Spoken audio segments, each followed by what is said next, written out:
धामाका classes में आप सभी दोस्तों एवं समस्त पारा शिक्षक एवं शिक्षिकाओं को हार्दिक अभिनंदन है। मैं आज आप लोगों के लिए टेट 1+5 प्लस आकलन परीक्षा हेतु कुछ महत्वपूर्ण क्वेश्चन को लेकर आए हैं। मैं आशा करता हूं कि ये सब क्वेश्चन आप लोगों के लिए अत्यंत ही कारगर साबित होगा। तो चलिए क्वेश्चन देखते हैं किस प्रकार है। पहला क्वेश्चन है, निम्न में आरोही क्रम को चुने। ऑप्शन 3 को दिया हुआ है ए बी सी, इनमें से एक ही क्वेश्चन सही है, हमको चुनना है। तो हम लोग पहले से ही जानते हैं कि आरोही मीन्स होता है बढ़ता हुआ क्रम, मानी सीढ़ी में चढ़ना, और अवरोही माना होता है नीचे उतरना, यानी घटता हुआ क्रम। तो देखते हैं ऑप्शन नंबर कौन वाला सही है। देखिए इसमें है 2 1 3, बी में है 1 2 3 और सी में है 3 2 1। इसमें हम देख रहे हैं ऑप्शन नंबर 2 जो है एक क्रम से बढ़ रहा है, यानी इसका आंसर हो जाएगा ऑप्शन नंबर 2, आरोही क्रम में यही वाला है, ऑप्शन नंबर 2। अब आते हैं हम लोग क्वेश्चन नंबर 2 में। क्वेश्चन नंबर 2 कह रहा है 987 का सन्निकटित मान होगा। इतना ऑप्शन 1 है, 2 है, 3 है। एक में 987 है, दूसरा में 990 है और तीसरा में 1000 है। तो इसमें हम लोग कौन वाला ऑप्शन को चुनेंगे? तो हम लोग जानते हैं कि 0 और 50, 0 और 100 के बीच में यदि 50 आता है तो 50 को हम लोग 100 में कन्वर्ट करते हैं। 50 से नीचे रहता है तो उसको हम लोग नेगलेक्ट कर देते हैं। तो यहाँ पर हम लोग देखेंगे 987, इसको 100 पूरा, इकाई दहाई सैकड़ा में है, तो 87 को हम लोग 100 पुराएंगे, क्या हो जाएगा 900 और 100 1000, यानी ऑप्शन नंबर सी सही होगा। ऑप्शन नंबर सी सही होगा। ये यदि 50 से कम रहता तो इसका आंसर होता 900, इसलिए हम लोग इसका ऑप्शन नंबर सी को करेक्ट मारेंगे, यानी 1000 होगा। 987 का सन्निकटित मान होगा 1000। अब आते हैं क्वेश्चन नंबर 3 में। कह रहा है 6 के परवर्ती अंक को लिखें। परवर्ती मीन्स क्या होता है? परवर्ती मीन्स होता है बाद में, इसका मतलब होता है बाद में, या परवर्ती जैसे ही रहेगा तो जो अंक दिया रहेगा उसमें 1 जोड़ दिया जाता है। जैसे कहीं पर 3 दिया हुआ है, इसमें हम 1 जोड़ देंगे, कितना हो जाएगा 4 हो जाएगा। पर मतलब होता है बाद में, पर मतलब बाद में। तो 6 के परवर्ती अंक, तो 6 में हम 1 जोड़ देंगे तो क्या हो जाएगा 7 हो जाएगा, यानी ऑप्शन नंबर ये जो है करेक्ट है। ऑप्शन नंबर ए करेक्ट है। अब आते हैं क्वेश्चन नंबर 4। कह रहा है 100 के पूर्ववर्ती अंक को चुने। पूर्ववर्ती मतलब होता है पहले, पूर्ववर्ती जहां भी रहेगा पूर्ववर्ती तो उसके पहले, उसमें हम लोग क्या कहता है, जो अंक दिया हुआ रहेगा उसमें से 1 घटा देते हैं। जो अंक दिया हुआ रहता है उसमें से 1 घटा देते हैं। जैसे कहीं पर मान लीजिए 10 दिया, इसका हम पूर्ववर्ती निकालेंगे तो इसमें 1 घटा देंगे, कितना हो जाएगा 9। इसलिए 100 के पूर्ववर्ती अंक क्या चुनेंगे, क्या हो जाएगा 100 में 1 घटा देंगे, कितना हो जाएगा 99 होगा, यानी ऑप्शन नंबर इसका बी सही है। ऑप्शन नंबर बी सही है। 5वां क्वेश्चन कह रहा है इनमें से सबसे छोटी पूर्ण संख्या को चुने। सबसे छोटी पूर्ण संख्या हम लोग जानते हैं कि जितना भी प्राकृतिक संख्या है 1 2 3 4 5 6, इसको हम लोग प्राकृतिक संख्या कहते हैं। और इसमें यदि हम लोग 0 जोड़ देते हैं, 0 जोड़ देते हैं तो ये पूर्ण संख्या हो जाता है। क्या हो जाता है? पूर्ण संख्या। और 0 होता है सबसे छोटा, इसलिए क्वेश्चन नंबर 5 में सबसे छोटी पूर्ण संख्या हो जाएगा 0। ये ऑप्शन नंबर ए जो है ये इसका सही है। अब आते हैं हम लोग क्वेश्चन नंबर 6 में। इनमें से कौन योज्य तत्समक है? इनमें से कौन योज्य तत्समक है? तो इसको हम लोग कैसे बनाएंगे? सबसे पहले हमको समझना होगा कि योज्य तत्समक किसको कहते हैं। योज्य तत्समक किसको कहते हैं? तो योज्य तत्समक हम उसको कहते हैं जब किसी भी संख्या में हम ऐसा संख्या जोड़ें कि उसके मान में कोई परिवर्तन नहीं होगा, तो वह योज्य तत्समक कहलाता है। जैसे उदाहरण के लिए हम एक अंक लेते हैं 5, एक अंक लिया 5। अब इसमें यदि हम 0 जोड़ देंगे तो ये कितना होगा, 5 ही रहेगा, इसका मान में कोई परिवर्तन नहीं हुआ, इसलिए इसको हम लोग योज्य तत्समक कहते हैं। तो इसमें कौन चीज हो जाएगा, इनमें से कौन योज्य तत्समक है, तो 0 है। क्या है, 0। क्यों, किसी भी अंक में हम यदि 0 जोड़ते हैं तो उसके अंक वही रह जाता है, उसमें कोई अंतर नहीं होता है, इसलिए हो गया इसका ऑप्शन नंबर बी, आमनी 0 योज्य तत्समक है। अब आते हैं हम क्वेश्चन नंबर 7 में, इनमें से अभाज्य संख्या को चुने। क्या कर रहा है, इनमें से अभाज्य संख्या को चुने। तो अभाज्य हम लोग किसको बोलते हैं, पहले हमको समझना होगा कि अभाज्य हम किसको बोलते हैं। जो स्वयं और एक को छोड़ के किसी से नहीं कटे उसी को हम लोग अभाज्य संख्या कहते हैं। क्या इसका नियम है, जो एक और स्वयं को छोड़कर और किसी अंक से नहीं कटे उसको हम लोग अभाज्य संख्या कहते हैं। तो यहाँ पर देखिए 4 है, ये 2 से कट जाएगा, 2 दूनी 4, 4 कट जाएगा, अरे फिर 4 से भी कट जाएगा, फिर 1 से भी कट जाएगा। अब इसमें 2 है, 2 कौन चीज से कटेगा, 1 से कटेगा और 2 से कटेगा, यानी स्वयं से कटेगा और कोई चीज से नहीं कटेगा। देखिए सी नंबर जो है 1 से कटेगा, 3 से कटेगा, 9 से कटेगा, इसलिए इस तीनों ऑप्शन में जो बी नंबर है 2 वही है अभाज्य संख्या। 2 क्या है, अभाज्य संख्या।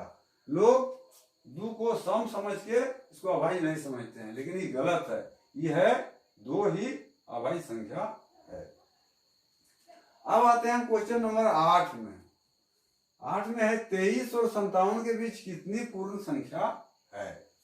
23 और 57 के बीच कितनी पूर्ण संख्या है, इसको निकालने के लिए लड़का लोग क्या करता है, 23, 24, 25, 26, 27, 28 करने लगता है। ऐसा करने से तो कंपटीशन में टाइम का बर्बादी होगा, इसलिए इसका एक नियम है, जिस नियम के अनुसार हम लोग इसको आसानी से निकाल सकते हैं।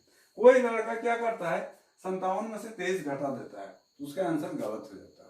इसका फर्स्ट नियम है कि सेकेंड टर्म, क्या है, second term minus first term -1, second term minus first term -1। इसको जब हम ऐसे करते हैं तो सेकेंड टर्म इसमें कितना है, 57, क्या है 57, माइनस फर्स्ट टर्म कितना है 23 -1। इसको हल करें तो क्या हो जाएगा, 57 माइनस माइनस क्या होता है प्लस, तो हो गया 24, और घटाएंगे तो क्या हो जाएगा, 7 में 4 जाने से 3 और 5 में 2 जाने से 3, 33। इसलिए हमारा ऑप्शन नंबर होगा इसका बी वाला सही है। इसमें अक्सर लोग गड़बड़ा जाते हैं, ठीक है। अब आते हैं हम क्वेश्चन नंबर 9 में। क्वेश्चन नंबर 9 में कह रहा है कि 7 महीना 1 वर्ष का निम्न में से कौन सा भिन्न है। 7 महीना 1 वर्ष का निम्न में से कौन सा भिन्न है। ऑप्शन है ए में 7/360, बी में 7/12 और सी में है 30/12। ये सब क्या है, भिन्न है। इसमें कौन वाला सही होगा, सोचिए जरा कौन वाला सही हो सकता है। इसमें होगा मेरा ऑप्शन नंबर 7/12। इसका नियम क्या है, जो चीज ऊपर में दिया हुआ आंकड़ा वो एक जात में होना चाहिए। क्या होना चाहिए, एक जात में होना चाहिए। यहाँ हम 2 जात देख रहे हैं, एगो महीना है और एगो वर्ष है। महीना और वर्ष है तो हमें एक जात करना होगा। एक वर्ष में कितना होता है, 12 महीना होता है। जब वो एक वर्ष को 12 महीना कर देंगे तो एक जात बन गया। यानी यहाँ ऑप्शन नंबर हो जाएगा बी सही। देखिए 7 महीना है और 12 भी महीना है। कोई क्या करेगा, 7/3 300, एक वर्ष में 360 होता है तो इसमें मार देगा, ये गलत हो जाएगा। कोई बोलेगा एक महीना में 30 दिन होता है, 30/12 कर देगा, ये भी गलत हो जाएगा, ठीक है। अब आते हैं हमको क्वेश्चन नंबर 10 में। 12.44 और 12.4 में कौन सा बड़ा है, कौन सा बड़ा है। यहाँ हम लोग कैसे जानेंगे कौन सा बड़ा है कौन सा छोटा है। देखिए इसका नियम है, पहले दशमलव के बाएं ओर हम अंकों को मिलाएंगे। तो इसमें कितना है 12, इसमें भी 12 यानी ठीक है। उसके बाद इसका हम दशांश को देखेंगे, यहाँ 4, इसमें भी दशांश ठीक है। उसके बाद क्या बोलेंगे शतांश, तो शतांश में 4 है, यहाँ कुछ नहीं है। इसका मतलब हुआ कि 12.44 बड़ा है। क्या हो जाएगा 12.44 ही बड़ा है। अब आते हैं हम लोग क्वेश्चन नंबर 11 में।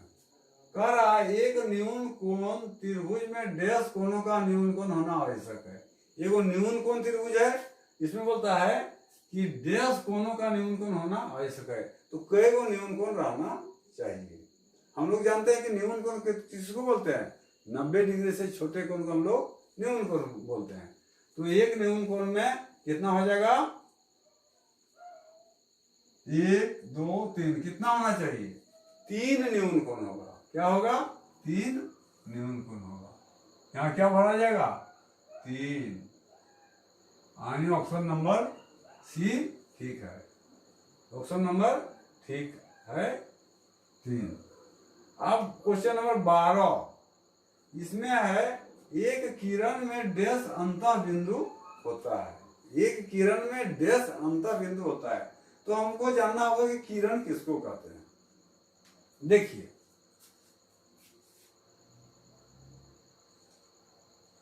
जो इस तरह का एरो दिखाता है उसको हम लोग किरण बोलते हैं। जो एक बिंदु से आरंभ होकर आगे बढ़ते ही रहेगी उसको हम लोग बोलते हैं किरण। इसको हम आगे और भी बढ़ा सकते हैं, ऐसे भी हो सकता है। इसी को हम लोग बोलते हैं किरण। तो कह रहा है एक किरण में डैश अंतर बिंदु हो सकता है। अंतर बिंदु अंदर का बिंदु मैंने जहां से स्टार्ट हुआ है, कई को है यही वाला एक तो है। यहाँ हो जाएगा 12 का ऑप्शन नंबर बी, यानी एक अंतर बिंदु होता है। ठीक है। अब आते हैं क्वेश्चन नंबर 13 में। कह रहा है दो बिंदुओं से होकर कुल कितनी रेखाएं खींची जा सकती है। दो बिंदु दिया हुआ है, बोलते हैं इससे कितनी रेखाएं खींची जा सकती है। तो देखिए इसको समझिए। मान लीजिए कि ये वो बिंदु हुआ और बी एक बिंदु हुआ। अब इसमें हम रेखा खींचना चाहेंगे तो कह रहा है कि ए और बी बिंदु से होकर, कोई लड़का इसे कर देगा फिर इसे कर देगा, ये नहीं होगा। ए और बी को टच होना चाहिए, ए और बी को इसे टच होना चाहिए। ये है बी है, दोनों से होकर कर रहा है। तो कितना रेखा खींचा जा सकता है, केवल एक ही रेखा खींचा जा सकता है। ये नहीं कर रहा है कि और ए बी से ऐसे भी खींच सकता है, बी से ऐसे भी खींच सकता है, नहीं, ए और बी को टच करना चाहिए। ए और बी से होते हुए कर रहा है, इसलिए होगा कि दो बिंदुओं से होकर कुल कितनी रेखा खींची जा सकती है। तो क्या होगा केवल एक रेखा, यानी ऑप्शन नंबर ए इसका सही है। 14 नंबर में कह रहा है एक बिंदु से होकर डैश सरल रेखाएं खींची जा सकती है। एक बिंदु, मान लीजिए कि हम ए वाला को बिंदु ले लिया।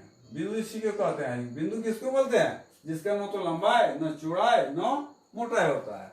तो यहाँ पर गौर कीजिए, कह रहा है कि एक बिंदु से डैश सरल रेखाएं खींची जा सकती है। ऑप्शन में दिया है अनेक, 1 2, कितना होगा, क्या होगा अनेक होगा। कैसे अनेक होगा देखिए, ऐसे हो गया एक, फिर ऐसे हो गया, फिर ऐसे हो गया, फिर ऐसे हो गया, फिर ऐसे हो गया। तो कई खींचा जा रहा है, बहुत खींचा जा रहा है, अनेक खींचा जा रहा है। इसलिए होगा एक बिंदु से होकर अनेक, यानी ऑप्शन नंबर ये सही है। ये सही है, यहां हो जाएगा अनेक। हो गया। अब कह रहा है 15 नंबर कि त्रिभुज के तीनों कोणों का मान डैश होता है। त्रिभुज के तीनों कोणों का मान डैश होता है, मतलब कितना होता है। एक में दिया है 90 डिग्री, बी में दिया 180 डिग्री और सी में दिया 260 डिग्री। तो हम लोग जानते हैं कि किसी भी त्रिभुज के तीनों कोणों का मान 180 होता है, यानी इसका ऑप्शन नंबर बी सही है। ठीक है। वीडियो यदि अच्छा लगा तो सब्सक्राइब कीजिएगा और शेयर कीजिएगा। मैं प्रत्येक सप्ताह में 3 वीडियो आप लोगों के लिए तैयार कर रहा हूँ। वीडियो को शुरू से लास्ट तक देखिएगा। हमें उम्मीद है कि यह आप लोगों के लिए अत्यंत ही कारगर सिद्ध होगा। आज इतना ही रहेगा, फिर मैं 2 दिन के बाद फिर आप लोगों के लिए कुछ क्वेश्चन लेकर आऊँगा।